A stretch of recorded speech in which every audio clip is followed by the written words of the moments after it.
Break के बाद आपका स्वागत है। रुक करेंगे एक अहम खबर की ओर। वरिष्ठ वकील जफरयाब जिलानी का निधन हो गया है। मुस्लिम पर्सनल लॉ बोर्ड के सचिव थे जिलानी।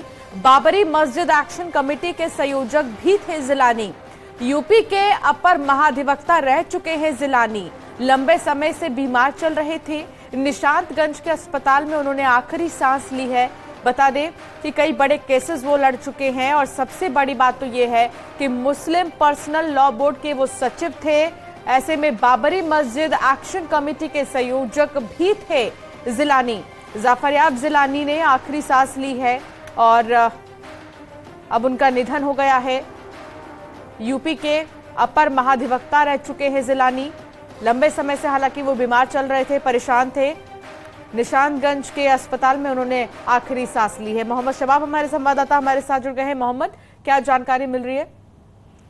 हाँ बिल्कुल, देखिए देश के जाने माने अधिवक्ता और सीनियर एडवोकेट जफरयाब जिलानी का निधन हो गया है। जफरयाब जिलानी साहब पिछले कई दिनों से बीमार चल रहे थे। उनको ब्रेन स्ट्रोक हुआ था लगभग 6 महीना पहले। उसके बाद से वो ऑन बेड ही रहे, रिकवर नहीं हो पाए और लगातार उनकी तबीयत जो है वो गिरती जा रही थी।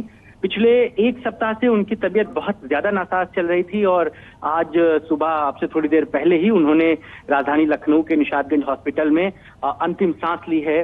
उनका पार्थिव शरीर उनके आवास पर पहुंचाया जा रहा है और पूर्व मुख्यमंत्री अखिलेश यादव भी उनके अंतिम दर्शन के लिए जफरयाब जिलानी के घर पहुंच रहे हैं।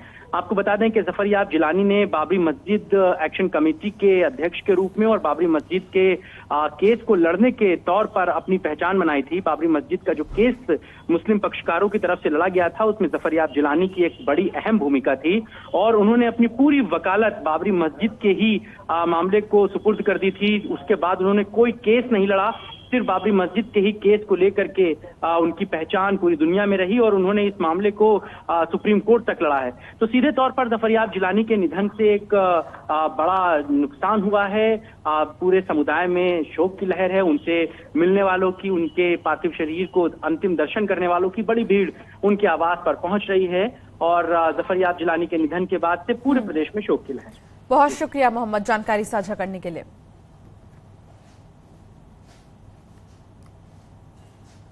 रुकेंगे एक ब्रेक के लिए, खबरों का सिलसिला जारी है। आप देख रहे हैं न्यूज़ 18 उत्तर प्रदेश उत्तराखंड।